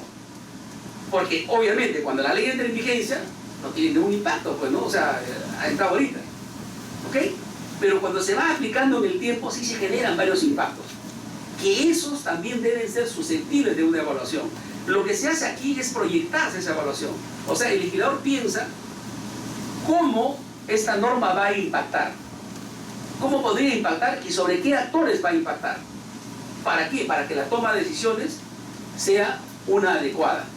Y este cuadrito que a mí me pareció muy simpático y a varios parlamentarios me recuerdo mucho que la señora Caí en un momento me dijo, oye, Tarazona, este cuadrito me parece interesante porque leo esto, ¿ya? Y entiendo de qué se trata la propuesta, ¿no? El dictamen.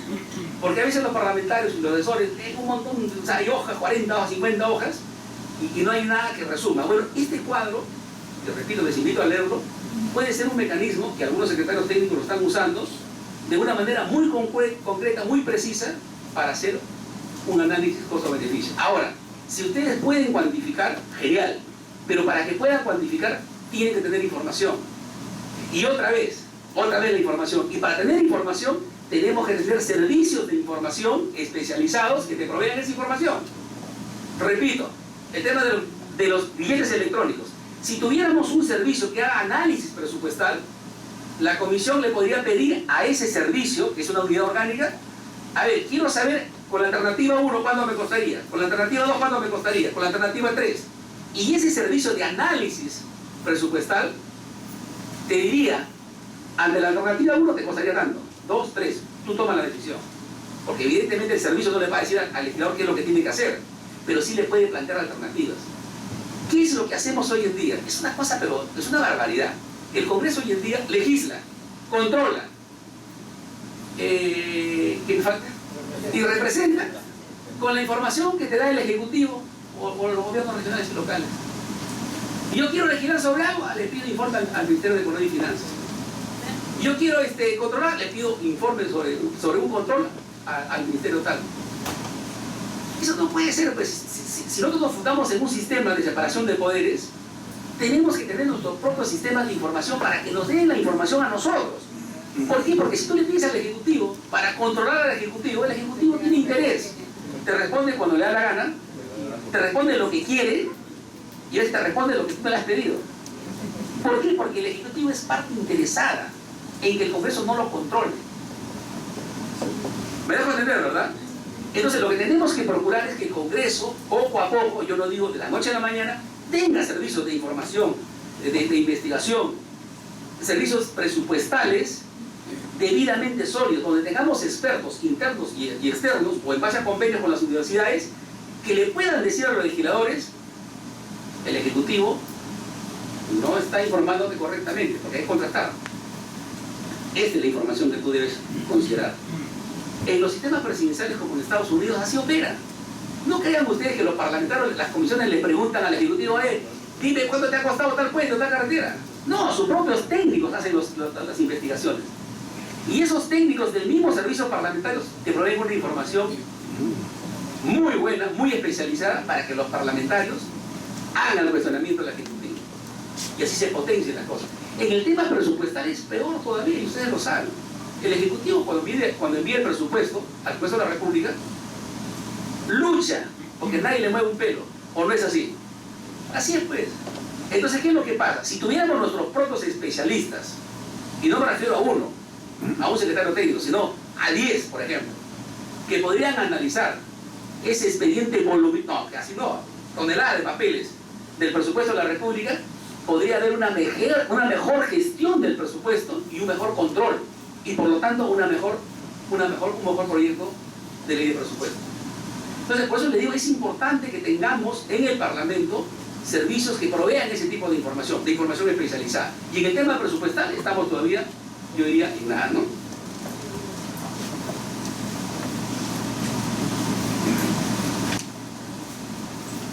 La pregunta 8. ¿Ha realizado un estudio sobre qué leyes o artículos de leyes o de otras normas derogaría o modificaría la futura ley? Esto también es importante, repito, para analizar el impacto de la norma. No se puede presentar una iniciativa legislativa si no se dice expresamente qué norma de mayor o menor jerarquía se va a derogar o modificar. Todavía veo proyectos que dicen, no, y deróganse todas las que se opongan. Eso no se puede hacer, pues. Eso denota, cuando yo veo algo así, denota que el que lo ha preparado no ha investigado nada. Es una vergüenza que ustedes preparen un tema como ese. No, si alguien lo ha hecho, no lo hagan. Traten de hacer proyectos que den gusto leerlos, que informen a las personas encargadas de revisarlo. Miren ustedes la responsabilidad. Un proyecto de ley que dice, deróganse las normas que son, todas las normas que se opongan. Correcto. Cuando alguien dice eso, es un acto de irresponsabilidad, porque esa argumentación lo van a leer un montón de asesores, lo van a leer un montón de congresistas, lo van a leer la gente de afuera. A mí me preocupa, por ejemplo, estuve en una reunión en un momento no me acuerdo si era en el BID, y me dijeron, mira, estos son los documentos que emite el Congreso. Fue la cooperación internacional. Y me sacaron un dictamen que daba vergüenza. Entonces, por eso hay que cuidar lo que hacemos y hay que tratar de hacerlo bien, con buena información, para crear institución, para tener una institución sólida, fuerte, respetable. Y eso es responsabilidad de nosotros también y de los parlamentarios, por cierto. 10. ¿Tiene una idea clara sobre qué sectores de la población serían afectados por la futura ley o por el impacto económico, social y político? Ya. 9. ¿Ha estudiado si la futura ley tendría alguna incidencia ambiental? Igual, claro. Dice el reglamento si es que fuera necesario, si lo que se está legislando tuviera alguna incidencia. Miren, acá, porque ya no hay mucho tiempo, acá les he traído, no sé si esto. Esto es un compendio de formatos y metodologías que se hizo en el año 2005. Aquí hay un formato para hacer la evaluación de incidencia ambiental. Hay otro formato que les he repartido para la incidencia costo-beneficio. Hay otro formato para cómo se deben hacer proyectos de ley. O sea, hay varios formatos. Este documento fue preparado por los secretarios técnicos y puede ser un elemento importante de consulta para que nos ayude cómo construir proyectos de ley, dictámenes, informes de incidencia de gasto o análisis costo-beneficio. Si están interesados, yo se los voy a dejar al centro de capacitación para que el que tenga interés pueda pedirles una copia. Pero aquí también se ve el tema de la incidencia ambiental, que ya no voy a explicar porque ya es un poquito tarde. Toma el 10. ¿Tiene alguna idea clara sobre qué sectores de la población serían afectados por la futura ley o el impacto económico, social o político? Lo que habíamos dicho, o sea, una norma, un proyecto de ley o una ley siempre va a tener un impacto normativo, político, social, económico, cultural. Lo propio es identificar, luego de la investigación, repito, en qué sentido va ese impacto. Entonces, cuando la gente dice no tiene ningún impacto, o sea, hay parlamentarios y asesores que piensan que cuando dicen no tiene ningún impacto, no tiene ningún gasto, la norma va a salir aprobada. No es así, pues. O sea, siempre una norma tiene un impacto. Y hay que identificarlos, hay que hacerlos explícitos para que los legisladores puedan tomar una adecuada decisión, puedan balancear los impactos negativos con los impactos positivos. Hay que hacerlos explícitos, no ocultarlos, porque si se oculta en el debate, o sea, en la etapa ya legislativa, en la evaluación legislativa se va a evidenciar. ¿Y qué le van a hacer al parlamentario? No está dando la información correcta, ni completa. Yo me acuerdo cuando hace tiempo hice un dictamen sobre el distrito electoral para los trabajos del exterior, el que salía afectado era el distrito electoral de La Libertad. Y un parlamentario me dijo, no hay que ponerlo. ¿Y por qué? No, porque si no los trujillanos van a saltar. O sea, no se puede legislar ocultando información a los demás parlamentarios. Eso no es ético. Y nuevamente vuelvo a lo que dijo Víctor Colina con acierto, citando a varios intelectuales. O sea, el trabajo legislativo tiene debe tener un alto componente ético. Y si no nos conducimos éticamente, estamos mal. No vamos a crear institución. Por eso les digo a los parlamentarios, y los parlamentarios a su vez a sus colegas deben dar toda la información por un acto de transparencia. Así se construye el Congreso, así se hace institución.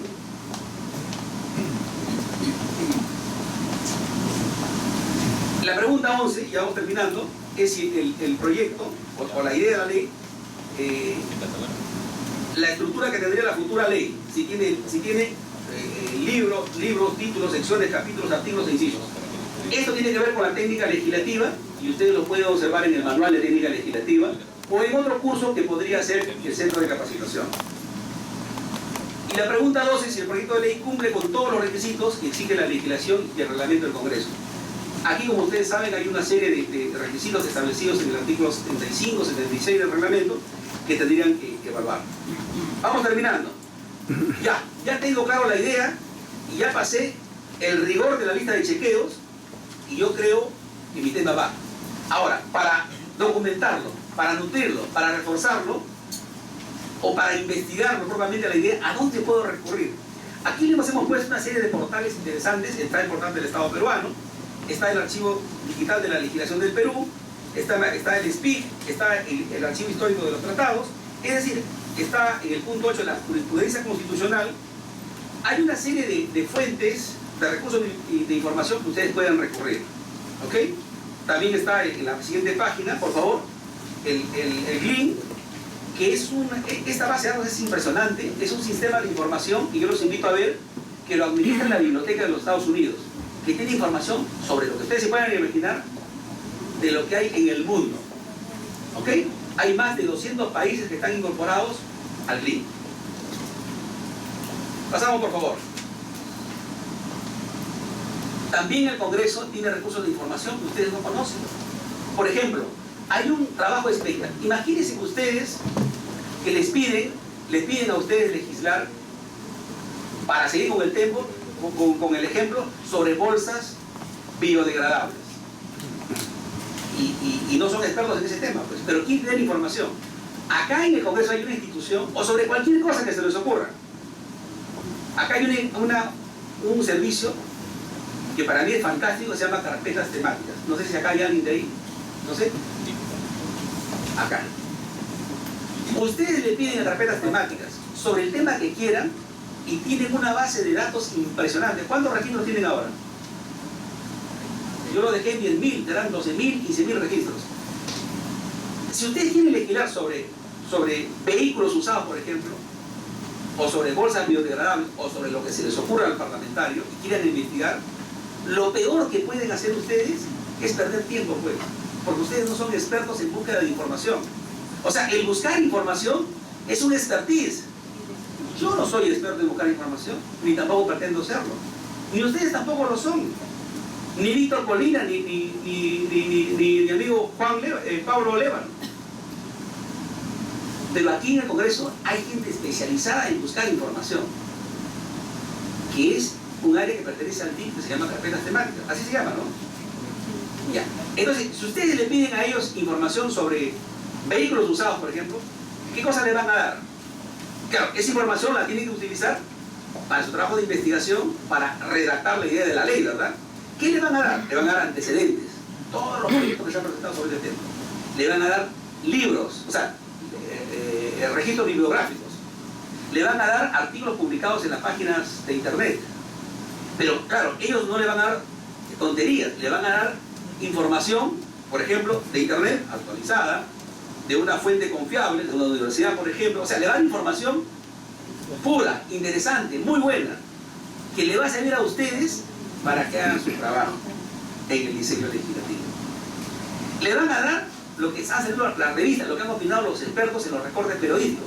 Es decir, le van a facilitar toda la chamba de investigación, o casi toda la chamba de investigación, para que ustedes puedan nutrirse y tener claro lo que quieren legislar. también pueden, se llama carpetas temáticas, ¿eh? También pueden recurrir a un informe temático. Yo quiero que me expliques en un informe, a ver, cuáles son las ventajas o desventajas para plantear en el Perú el uso de las bolsas biodegradables. El área de investigación del DIP investigará ese tema y te absolverá la consulta, ventajas y desventajas de implementar en el Perú las bolsas biodegradables. Entonces, esos son aspectos que ustedes pueden recurrir internamente en el Parlamento y sencillamente no se vienen haciendo. Yo cuando estaba en comisiones lo hacía ordinariamente con excelentes resultados. Entonces recurran a los servicios de investigación, que es muy reducido todavía, pero les pueden dar mucha información ya analizada, o a las carpetas temáticas, donde les pueden dar información no analizada, pero información relevante, para que ustedes puedan hacer su trabajo de investigación. Claro, pueden recurrir también al archivo, a la biblioteca y a otras fuentes, ¿no?, externas también. Vayamos al último punto, que es la redacción de los... Pase, por favor. La redacción de las propuestas. Esta es la última diapositiva y acá termino. Para redactar un proyecto de ley, ¿okay?, una propuesta legislativa, evidentemente hay que recurrir al artículo 75 del reglamento del Congreso, que establece, como ustedes pueden ver ahí, que debe contener una exposición de motivos, que debe contener el impacto o el efecto de la legislación que tendría esta futura norma, el análisis costo-beneficio, que ya hemos hablado rápidamente, el análisis de incidencia ambiental, que también hemos hablado, y la fórmula legal. Ahora, yo he visto que cuando algunos exponen los fundamentos en la exposición de motivos, lo que quieren es contarte una historia.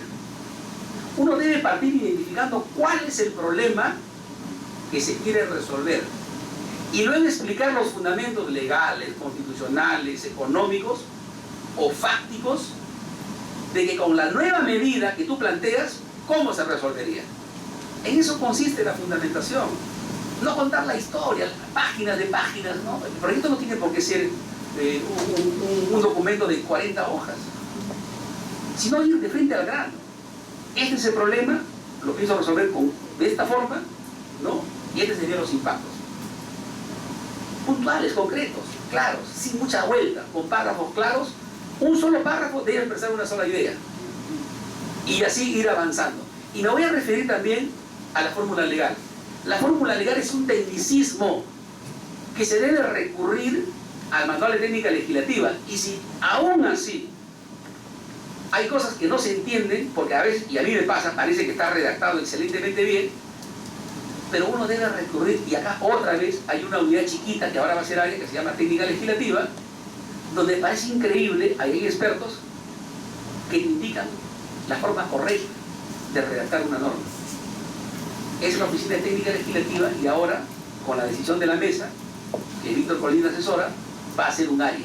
Porque la idea es potenciar que los productos, sobre todo los legislativos, que salgan para la sociedad del Congreso, salgan con calidad, estén redactados claramente. Por eso la fórmula legal tiene que pasar, cuando ustedes redacten una iniciativa legislativa, por esa oficina, preguntarle, oye, ¿qué les parece? ¿En qué me he equivocado? Y les van a dar todo el asesoramiento que ustedes necesitan. Todo esto implica que el proyecto de ley no se puede trabajar de la noche a la mañana. Tiene un proceso que es el que estamos describiendo. Evidentemente, en el punto 2, tenemos también que observar los requisitos especiales que están contenidos en el artículo 76 del reglamento, que son para proyectos que presenta el presidente de la República, cuando son en temas presupuestales, etcétera, etcétera. Hay requisitos de forma muy especiales, algunos que tienen que ver con la temporalidad, o sea, con plazos, que también deberían observar, y los invito a revisar el artículo 76. Estamos corriendo un poco porque estamos con el tiempo ya. Y en 3, es la Ley Marco de Producción y Sistematización Legislativa. Esta norma, que es un poco antigua, fue la primera. Y cuando se dio, recuerdo, se dio en la época del señor Shura, se comentó pues, que era un avance de sistematización. Esta norma establece por primera vez cómo se debe denominar la ley, la estructura que debe tener la ley. Incluso esta ley antigua ya te da algunas pautas de técnica legislativa. Esta ley obviamente ha sido superada, pero está vigente y también es bueno que deben observarla. Esta ley también tiene un reglamento que lo dio el Ejecutivo después de 8 años, creo. Pero lo dio para uniformizar sus contenidos de proyecto de ley, y también es una ley o un reglamento muy importante que deberían observar. Tiene cosas muy interesantes, sobre todo incide en cómo definir una exposición de motivos. Claro, es para la administración pública, para el Poder Ejecutivo, pero sirve igual, porque debemos también nutrirnos de un instrumento que aporta aspectos importantes de técnica legislativa. Y como ya les explicaba, el acuerdo de mesa que aprueba el manual de técnica legislativa, que es un instrumento sumamente importante y, repito, debería ser la cabecera en su escritorio. Yo quiero terminar con esto último y felicitar al Centro de Capacitación por este esfuerzo, y gracias por sus comentarios, y quedo a su disposición en otro momento para algunas inquietudes. Gracias.